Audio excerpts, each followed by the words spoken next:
Thank you. And again, welcome. Previously, we've been tackling and handling the poll by,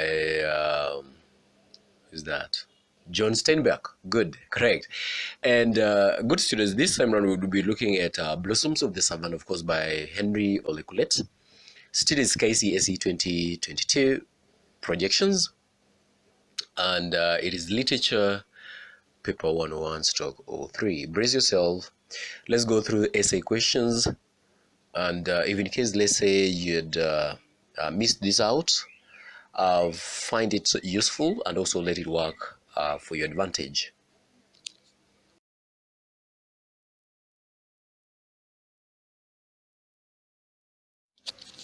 This is a prompt, an essay style, exam style question. Change is inevitable. Write giving explanations to this statement referring to the text Blossoms of the Savannah. Again, change is inevitable. Write giving explanations to this statement referring to the text Blossoms of the Savannah rather. This is our sample response, good students. And brace yourself. If possible, you can pause along the video, and as you jot down or you take note of the most important points, because you would want, of course, to get the best out of this. So therefore, let's dig into our response. Change refers to transition or transformation of characters or situations.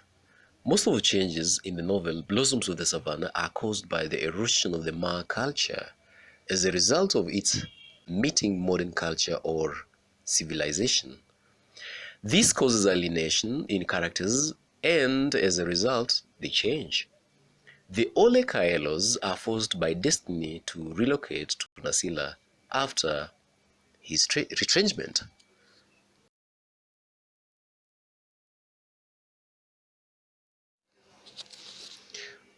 Good. Now, the change that the Ole Kaelo experienced came as a thunderbolt at midday. That is found on page 7. The environment in Kaelo's new home in Nasila is different from that in the urban home in Nakuru. So Tayo and Reshan are woken up the first day in Nasila by a lively chatter of birds in the trees surrounding the house. What a contrast to what they were used to in Nakuru. That is on page 14. In Nakuru, they were always woken up by hoots from matatus, touts, shouts, engine revving and banging on vehicles.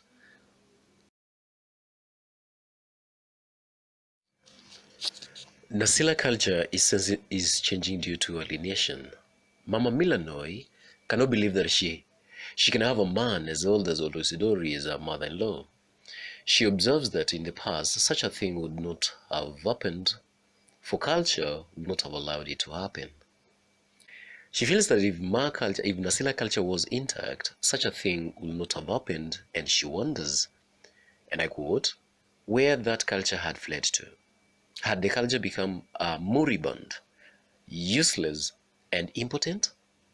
This could be true because forced marriages to old people were not there in the past, and any old man who showed any interest in a young girl was met with much retribution from women and the entire society.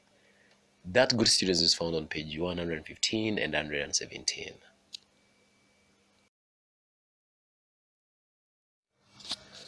The traditional Nasila culture had many advantages to the people.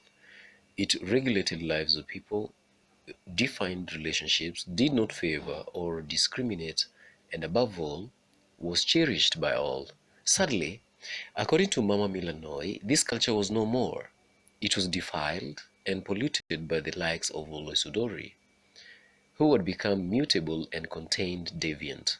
Mutants that it could not regulate and which were above Nasila's laws. That is found on page 118.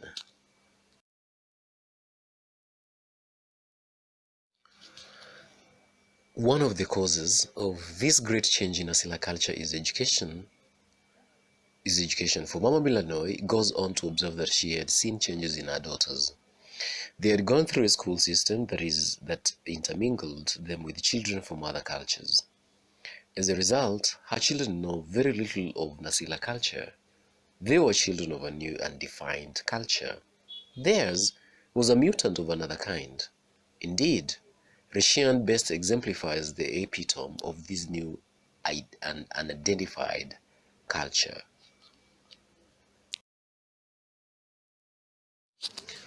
Joseph Pamwat observes that individualism, petty jealousy, and lack of trust kill that once important aspect of Nasila culture.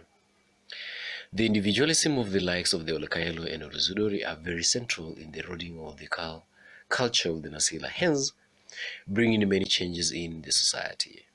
According to Tayo, culture and traditions are never static. She says, by being dynamic, culture shades off aspects that become irrelevant with time.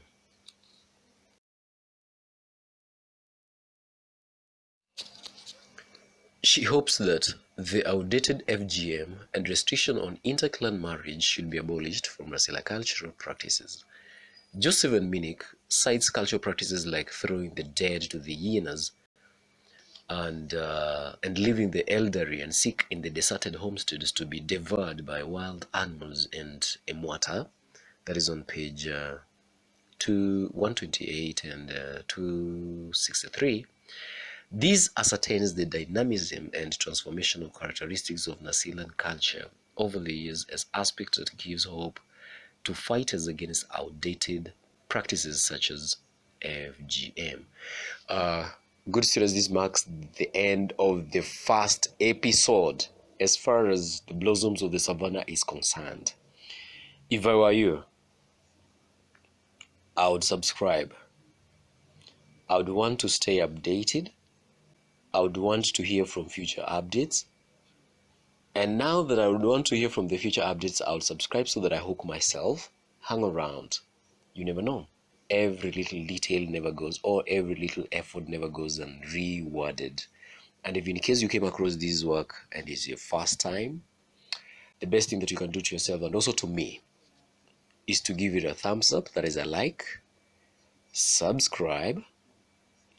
By subscribing, you're promoting me to keep on doing these, and also share it with your friends that you really care for.